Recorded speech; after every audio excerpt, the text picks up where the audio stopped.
अस्सलाम वालेकुम दोस्तों, की हाल चाल है जी। ਤੁਹਾਨੂੰ ਅਸੀਂ ਦਿਖਾਉਂਦੇ ਆ ਜੀ ਆ ਬਾਗ ਕਿਨੂਆਂ ਦਾ ਟਿੱਬੇ ਦੇ ਉੱਪਰ ਲਗਾਇਆ ਹੋਇਆ ਵਾ ਤੇ ਤੁਹਾਨੂੰ ਦਿਖਾਉਂਦੇ ਇਸ ਤੋਂ ਪਹਿਲੇ ਇਹ ਰਕਬਾ ਕਿਦਾਂ ਦਾ ਸੀ। ਇਹਦੇ ਨਾਲ ਦਾ ਰਕਬਾ ਤੁਹਾਨੂੰ ਦਿਖਾਉਂਦੇ ਆ, ਉਹ ਵੀ ਅੱਜ ਟਿੱਬੇ ਹੀ ਆ। ਪਹਿਲੇ ਇਹ ਵੀ ਟਿੱਬਾ ਹੀ ਸੀ। ਤੇ ਵੀਡੀਓ ਦੀ ਤਰਫ ਜਾਣ ਤੋਂ ਪਹਿਲਾਂ ਸਾਡੀ ਤੁਹਾਨੂੰ ਇਹ ਰਿਕਵੈਸਟ ਆ ਕਿ ਸਾਡੇ ਚੈਨਲ ਨੂੰ ਸਬਸਕ੍ਰਾਈਬ ਕਰਿਓ, ਵੀਡੀਓ ਨੂੰ ਲਾਈਕ ਕਰਿਓ ਤੇ ਤੁਹਾਨੂੰ ਦਿਖਾਉਂਦੇ ਆ ਅਸੀਂ ਇਹ ਬਾਗ ਸਾਰਾ ਕਿ ਇਸ ਹਰਿਆਈ ਵਗੈਰਾ ਹੋਣ ਤੋਂ ਪਹਿਲੇ ਇੱਥੇ ਰਕਬਾ ਕਿਦਾਂ ਦਾ ਸੀ। दोस्तों आ देख लो जी बाग का असी उपर खड़े हैं बुलंदी के उपर, तो तुहानू बाग का व्यू विखा रहे हैं टोटल। तो ये इस तरह का बाग होया खड़ा वे ड्रिप उपर आ। ड्रिप मतलब जोड़ा यूरोपियन मुल्क में चल रहा पहले सिस्टम निज़ाम कि पैपों के जरिए कतरा कतरा पानी देना, पानी की बचत करना। और ये टिब्बे के उपर सारा बाग, ये कोई हमवार जमीन नहीं है कि इत्थे नहरी पानी इन्ना नहीं है कि इनू पानी दिता जा सके ज़्यादा। तो इस बाग नू लाउण तो पहले रकबा किदां दा सी, इहदे नाल वाला या बाकी दा रकबा किदां तुहानू दिखाउने आ। यह देख लो जी बाग एक दफा तुसीं विजिट कर लो।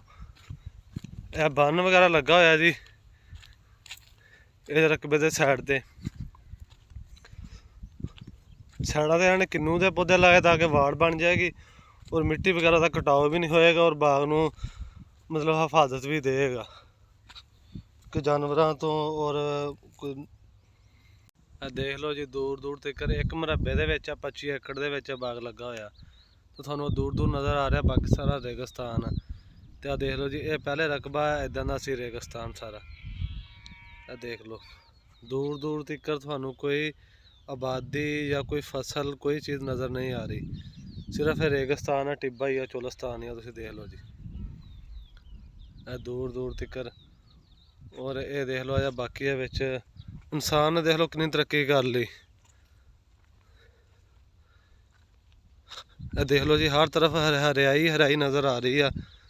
और माशाल्लाह किन्नुआं दा बाग इनू 4 साल हो गए जी यार पौधों लगे हुए। तो इसका खर्चा भी बहुत कम है, यानी कि खादा का खर्चा भी, पानी का खर्चा भी, हर चीज़ का इतना खर्चा कम है ये बाग ते।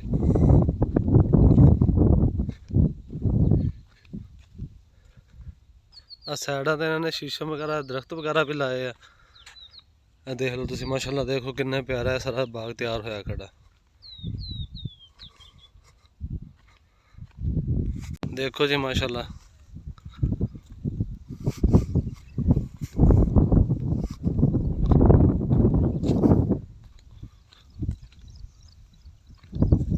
अपनी सोच बदलो, नज़रिया बदलो। तुसीं देखो ये माशाल्लाह कितना ही प्यारा इन्होंने लोगों ने मेहनत की है और इन्होंने कितना अपना बचत कर रहे हैं पानी की भी, और एक बंजर जमीन तो फायदा उठा रहे हैं।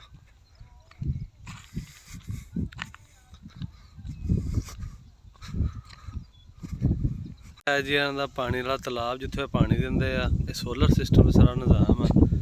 इधर मुलाजमा वगैरह के क्वार्टर, कोई अपने बहन यार दोस्तों के आने वास्ते क्वार्टर वगैरह बने हुए हैं। साडी वीडियो मुकम्मल जरूर वाच करनी और साडे चैनल को सबसक्राइब करियो, दुआवां याद रखियो। तो मिलते हैं नवी वीडियो के। अल्लाह हाफिज़।